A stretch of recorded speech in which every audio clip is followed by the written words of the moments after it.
Hello student, आपका स्वागत है मेरे इंग्लिश विद एक्सप्लेनेशन चैनल में। आज हम लोग करने वाले हैं एक्टिव एंड पैसिव वॉइस की 4th क्लास। 3 क्लास पहले कर चुके हैं, जिसने नहीं देखी है तो जाकर देख लें। तो आज हम लोग करने वाले हैं पास्ट इंडेफिनिट टेंस के पैसिव वॉइस कैसे बनाते हैं। तो आपको एक्टिव वॉइस में वर्ब की सेकेंड फॉर्म मिलेगी या तो डिड देखने के लिए मिलेगा। तो इसको पैसिव वॉइस में कैसे चेंज करेंगे, तो वॉज लगाएंगे या तो वर का प्रयोग करेंगे। और आपको इतना पता हो गया 3 क्लासों में कि वर्ब की थर्ड फॉर्म तो लगानी ही लगानी है पैसिव वॉइस में।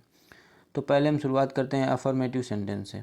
अफर्मेटिव सेंटेंस रूल सभी का वही है, ऑब्जेक्ट का subject, be verb plus verb की थर्ड फॉर्म बाई सब्जेक्ट का ऑब्जेक्ट। पी वर्ब यानी कि वॉज या तो वर्ब। ये देखो सेकेंड फॉर्म है, सेकेंड फॉर्म वर्ब की है, तो गो की सेकेंड फॉर्म है, ठीक है, गो। तो हमें पता चल गया ये सेकेंड फॉर्म है, तो यानी कि पास्ट इंडेफिनिट टेंस का वाक्य है, तो इसमें हम या तो वाज लगाएंगे या तो वर लगाएंगे, वो हम सब्जेक्ट के अकॉर्डिंग लगाएंगे। तो ये है हमारा स्कूल। ऑब्जेक्ट, ऑब्जेक्ट का जब सब्जेक्ट बनाएंगे तो स्कूल का स्कूल बनेगा। फिर एक वचन है इसलिए हम लोग वाज लगा देंगे, तो वाज लगा दिया। फिर गो, गो की थर्ड फॉर्म क्या होगी, गॉन। फिर बाई, आई का मी। सी एट फ्रूट्स, एट, एट क्या है, वर्ब की सेकेंड फॉर्म है। किसकी सेकेंड फॉर्म है, वर्ब की सेकेंड फॉर्म है ईट की, ईट की सेकेंड फॉर्म है, ठीक है, एट। तो फ्रूट्स, फ्रूट्स का सब्जेक्ट बनाएंगे तो फ्रूट्स बनेगा, ये बहुत सारे हैं तो इसलिए हम लोग वर्ब का प्रयोग करेंगे। फिर ईट की third form eaten by, she का क्या होता है, हर, तो fruits were eaten by her. Ram and Sita wrote a letter, तो ए लेटर क्या है, ऑब्जेक्ट है, इसका सब्जेक्ट बनाएंगे तो ए लेटर का ए लेटर बनेगा। फिर वाज, क्योंकि एक वचन है तो वाज।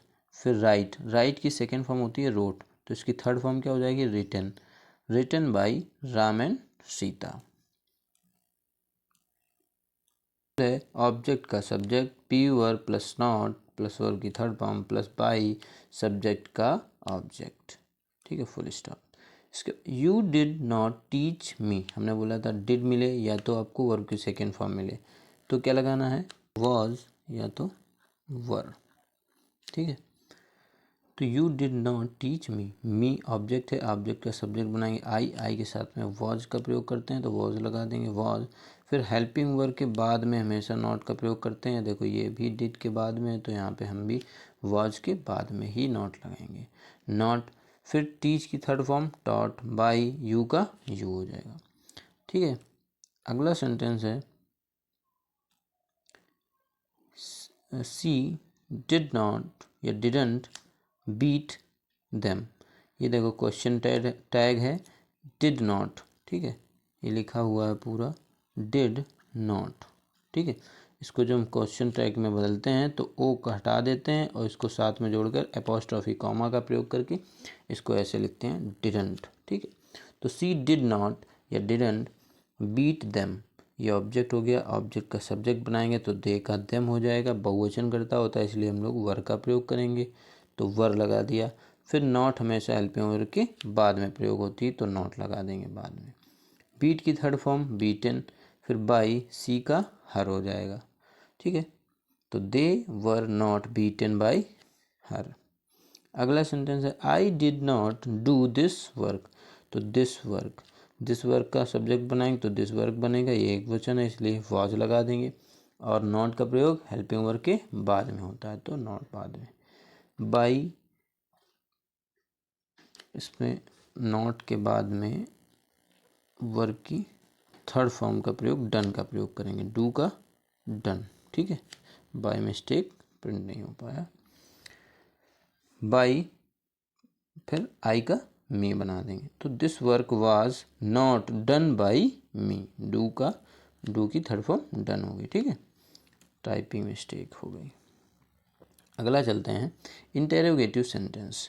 इंटेरोगेटिव सेंटेंस एक तो होते हैं हेल्पिंग वर्ब वाले, ठीक है, पी वर्ब फिर ऑब्जेक्ट का सब्जेक्ट प्लस वर्ब की third form plus by subject का ऑब्जेक्ट। तो पी वर्ब मतलब जो हेल्पिंग वर्ब होगी पहले हेल्पिंग वर्ब से शुरू होंगे, ठीक है। तो हेल्पिंग वर्ब क्या होती है, पास्ट इंडेफिनिट टेंस की डिड होती है, सभी को पता है। तो डिड से प्रारंभ होगी। देखो ये भी डिड से प्रारंभ है, ये भी डिड से प्रारंभ, सभी डिड से प्रारंभ। दो प्रकार के होते हैं, सबसे पहली वीडियो में डिस्कस किए थे, एक हेल्पिंग वर्ब वाले, एक क्वेश्चन वर्ड वाले। तो अभी हम लोग पढ़ने वाले हैं हेल्पिंग वर्ब वाले। Did you sweep the floor. Sweep माने होता है झाड़ू लगाना। तो द फ्लोर ये है आपका क्या है, ऑब्जेक्ट है, इसको सब्जेक्ट बनाएंगे तो द फ्लोर रहेगा। ये एक वचन है इसलिए हम लोग पी वर्ब क्या लगाएंगे, वॉज। देखो हेल्पिंग वर्ब सबसे पहले है इसलिए पी वर्ब भी सबसे पहले ही लगाएंगे, लेकिन लगेगा किसके अकॉर्डिंग, जो ऑब्जेक्ट होगा यहाँ पे, इसको जब हम सब्जेक्ट बनाएंगे उस अकॉर्डिंग लगेंगे। तो द फ्लोर क्या है, एक वचन है इसलिए हम लोगों ने क्या लगाया, वॉज। तो वॉज द फ्लोर। फिर स्वीप की third form swept by you का you. Did they oranges. Oranges जो है तो ये ऑब्जेक्ट है, इसका सब्जेक्ट बनाएंगे तो ऑरेंजेस वही बनेगा। ये बहुवचन है इसलिए क्या लगाएंगे, वर लगाएंगे। तो पहले जब हेल्पिंग वर्ब दी जाए तो हमें पहले ही पी वर्ब लगानी है, लेकिन लगेगा किसके अकॉर्डिंग, जो ऑब्जेक्ट यहाँ पर होगा ये ऑरेंजेस है, तो इसका जब सब्जेक्ट बनाएंगे तो ऑरेंजेस रहेगा, इसलिए ये बहुवचन है, इसलिए किसका प्रयोग करेंगे, वर का प्रयोग करेंगे। ठीक है। फिर वर्ब की थर्ड फॉर्म, बाई की थर्ड फॉर्म होती है बॉट। बाई दे का क्या होता है, them. Did she not call the child, children, the children. तो क्या करेंगे, अब पहले पी वर्ब लिखना है, लेकिन ये ऑब्जेक्ट है चिल्ड्रन, द चिल्ड्रन। तो जब द चिल्ड्रन बच्चे, बहुत सारे बच्चे हैं इसलिए वर का प्रयोग करेंगे, द चिल्ड्रन।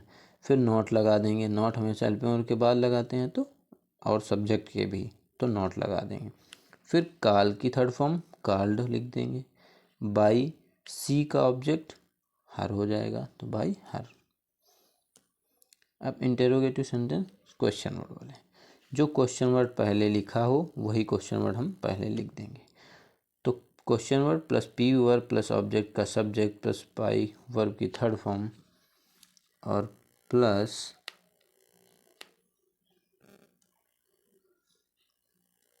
बाई ऑब्जेक्ट का सब्जेक्ट, ठीक है, और क्वेश्चन मार्क। तो व्हाट जो लिखा है वही लिख देंगे।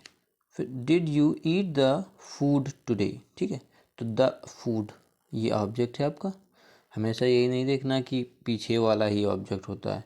तो द फूड ये समय होता है, ठीक है, टुडे आज, कल, यस्टरडे, टुमारो, ठीक है, ये सब समय।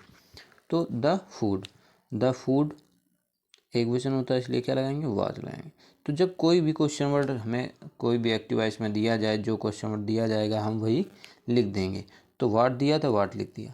और एक पहले ही क्लास में हमने बताया था, जब भी कोई क्वेश्चन वर्ड दे दिया जाए तो उसके साथ में तुरंत उसकी क्या आएगी, हेल्पिंग वर्ब आएगी उस टेंस की, ठीक है। और यहाँ पे हमें क्या, हेल्पिंग वर्ब की जगह मतलब पी वर्ब लगानी है। तो क्या आएगा, द फूड के अकॉर्डिंग क्या आएगा, वाज। तो वाट के बाद में तुरंत वाज। फिर जो ऑब्जेक्ट का सब्जेक्ट बनाया था द फूड वो लिख दिया। फिर ईट का क्या लिखा, ईटन वर्ब की थर्ड फॉर्म। बाई यू का यू होगा, और जो समय दिया जाएगा बाई टुडे, यस्टरडे, टुमारो, वो हमेशा लास्ट में लिखेंगे, ठीक है। तो टुडे लिख दिया। फिर अगला सेंटेंस लिखा है, why did she make a notebook, ठीक है। तो जो भी क्वेश्चन वर्ड था वो हमने पहले लिख दिया, वाई था वाई लिख दिया, ठीक है।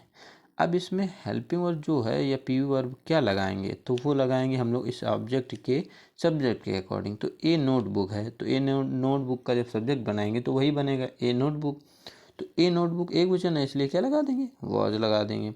तो वॉज ए नोटबुक, मेक की third form made, by she का ऑब्जेक्ट हर हो जाएगा, ठीक है। अगला सेंटेंस है, when did I go to Lucknow. When जो क्वेश्चन वर्ड है वही लगा देंगे, तो वेन का वेन। फिर इसके बाद में अब लखनऊ, लखनऊ एक प्रॉपर नाउन होता है, एक वचन है इसलिए क्या लगा देंगे, वाज लगा देंगे, ठीक है, वाज लखनऊ। गो की third form gone, by I का मी हो जाएगा। तो when was Lucknow gone by me, ठीक है। नेक्स्ट आज का आपका होमवर्क है, आपको करना है रिवीजन। अभी जो 3 वीडियो हो गई हैं इसको लगाकर 4 वीडियो हो गई हैं।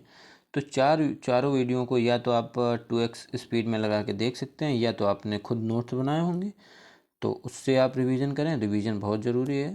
Thank you For watching this video, please subscribe my channel.